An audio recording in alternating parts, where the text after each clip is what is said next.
有这么……这是来不及了！我听个杂鱼，居然还被来……放他出来了，你还有？到底是真死假死啊，老头子？我这次真的为了这个……你不是残魂支撑不住？被君子风度的人有风度是吧？这是我多年的珍藏，可否指点在下一二？这些啊，没想到许兄属指北啊！今天做你的那一件事儿的话，可。Halo guys, welcome back to Kubi Movie. Dan pasti lanjut ya nggak sih Donghua satu ini, ya nggak guys? Wu Ying San Qian Tao, the first son in law vanguard of all time. Nah, kita bakal melanjutkan episode 12 untuk part 12-nya.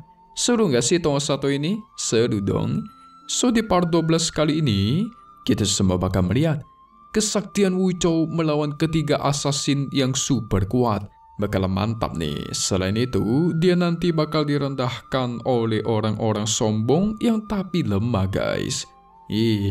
Lemah-lemah tapi sombong. Gimana ceritanya tuh? Pada akhirnya dikasih pelajaran sama si Wu Chou dengan memukul pantatnya menggunakan kayu.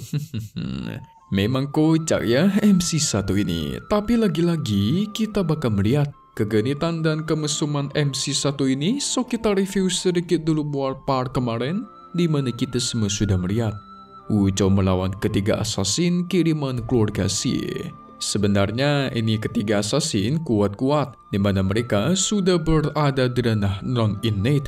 Awalnya si Wu Chou cukup kesulitan ya, karena ketiga master mempunyai ranah yang sama dengan dirinya. Kalau satu lawan satu sih masih bisa. Tapi 3 lawan 1, nah itu baru bencana guys. Pertarungan terjadi begitu sengit. Tapi sial, dirinya harus terkena serangan terkuat dari ketiga master assassin secara langsung. Tentuar. Wu Chou terhempas sampai pingsan. Di bawah alam sadarnya, dia bertemu dengan Song Yu. Song Yu terus memberikannya pelajaran karena dia yang terlalu lemah. Pada akhirnya Wu Chou disuruh menggunakan pedang Nirvana.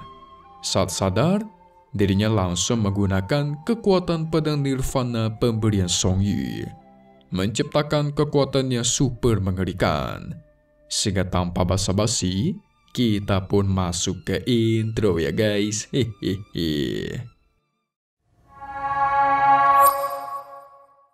Wu Chou yang mempersiapkan tebasan pembelah gunung tentu tidak dibiarkan oleh ketiga assassin.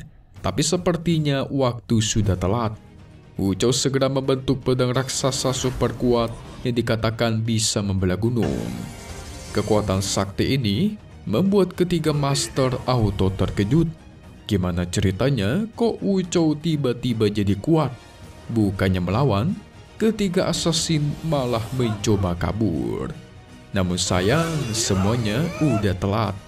Mereka hanya bisa menerima nasib dan menyalahkan si Guangping, yaitu tuan muda dari keluarga Xie yang sudah mencari masalah dengan Wu Chou, sehingga tuar.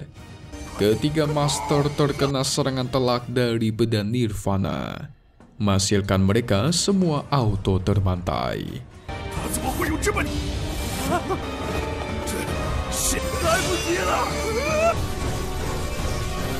Sementara Wu Chou kewalahan setelah menggunakan kekuatannya sangat besar. Nasib untung dia menyimpan setetes cairan energi di mangkuk reinkarnasi. Dengan cairan itu, dirinya bisa memulihkan energi dan luka-luka yang dia derita. Kalau tidak menggunakan cairan ini, Wu Chou bisa meninggoy guys. Soalnya kan menggunakan kekuatan begitu besar, pasti juga merusak tubuhnya. Shou Yu kembali kesal melawan musuh begitu lemah kok sampai kewalahan begini ya. Sia-sia saja dia menjadikan penerusnya. Tapi si Wu Chou bingung. Perasaan si Song Yu ini harusnya sudah menghilang dari sini. Karena jiwanya kan udah habis waktu. Kok sampai sekarang masih ada ya kan? 拿出来了，你还有？到底是真死假死啊，老头子？Song Yi pun langsung berpura-pura sakit, mengatakan demi mengajari Wuchou, dia sudah menghabiskan energi terakhirnya. Dan sekarang, dia benar-benar bakal menghilang. Sehingga dia pun pergi, guys. Aslinya mah kagak hilang dia. Cuman bohong doang. Dari sisa 1, dia itu udah beberapa kali seperti ini, guys. Jiwanya sebenarnya tetap ada di sini. Cuman dia terus berbohong kepada Wuchou kalau jiwanya bakal menghilang. Aduh, enggak murid, enggak guru, sama aja tingkah lakunya, paling jago bohong. Wuchou merasa dirinya dibohongi lagi karena setiap menghilang, si Song Yi ini mengatakan hal yang sama, guys. 我这次真的为了这个你不是残魂之声不住 Yu Feng dan Yao Yao cukup terkejut melihat kesaktiannya Wuchou. Mereka menebak tadi itu pasti penyatuan jalan pedang. Ini menandakan kalau Wuchou seorang jenius, karena satu-satunya orang yang bisa melakukan penyatuan pedang di zaman mereka ini adalah seorang praktisi legendaris yang bernama Cheng Jinghong. Dia disebut sebagai pedang bodoh, tapi kekuatannya overpower. Kok bisa-bisanya si Wuchou mencapai tingkat ini dengan ranah yang begitu rendah ya?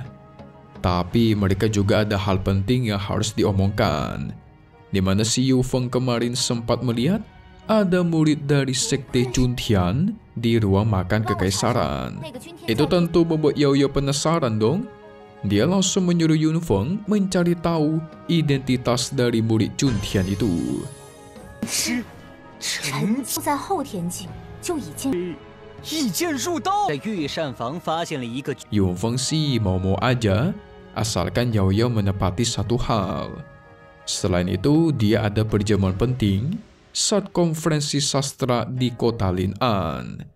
Jadi Yu Feng gak mau ketinggalan nih, karena di sana pasti bakal banyak wanita cantik dan minuman anggur yang super enak. Ini orang cocok banget sama si Wuchou, guys. Sama-sama gila cewek dan minum anggur. Yao Yao jadi berpikir, apakah sudah waktunya bagi dia untuk membuat rencana? Padahal dirinya masih terluka dan ingin menghindari musuh-musuhnya.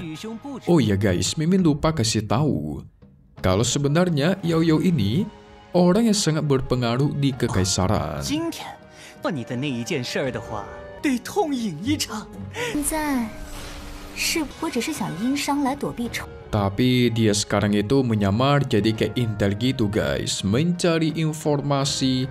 Cuman di sini Mimi masih tidak tahu dia itu berasal dari mana dan berasal dari pihak mana. Harusnya sih pihak baik ya, karena dia kan temannya Wuchou. Singkat cerita, konferensi sastra pun sudah dimulai. Ramai sekali orang yang sudah datang. Nampaknya orang-orang di sini cukup berkelas, memberikan sambutan ke sesama dengan begitu sopan. Wuchou yang baru aja datang itu langsung diremehkan oleh si gendut tompel hitam yang bernama Xiao Wang. Mereka mengatai Wuchou yang pantas menjadi kuda untuk ditunggangi. Tapi Wuchou balas mereka sebagai orang-orang sampah di kota Lin'an. 这是悟道了的大天才，虚无。垃圾面前一鸣惊人。来准备一鸣。 Tentu mereka tidak terima dong. Bahkan berani membahas-bahas Wuchou yang tidak tahu malu. Bukan cuman itu, mereka bahkan membahas Wuchou yang tidak layak mendapatkan istrinya. Bagi ketiga orang ini, sekalipun Wuchou sudah memenangkan kompetisi keluarga, dia masih tidak pantas datang ke konferensi sastra. Karena yang boleh datang itu cumalah pria-pria yang berwibawa dan tampan. Ya elah, emangnya si babi gendut tompel hitam ini tampan ya guys? Kalian nilai sendiri. Wuchou sih awalnya nggak peduli ya, tapi si Xiao Wang alias si babi tompel terus mengatai Wuchou yang seorang sampah tidak layak menghadiri konferensi.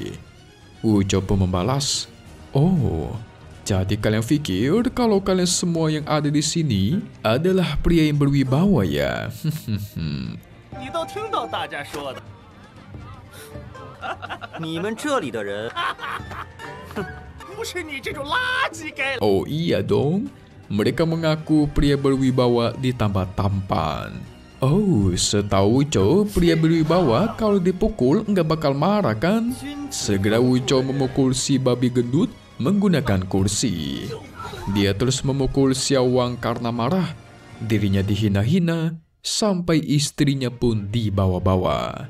Xiaowang terus meminta tolong, tapi teman-temannya malah ketakutan dan memilih kabur dari sana guys. Hahaha. Ini contoh orang datang pas ada maunya. Kalau udah nggak ada apa-apa, kabur dia. Sampai-sampai Huico mengatai mereka semua sebagai pria penjilat dan pengecut. Mampus lo, kena batunya kan? 生气吧！被君子风度的人，有风度是吧？ Sementara itu si mesum Yufeng asik menggoda-goda wanita.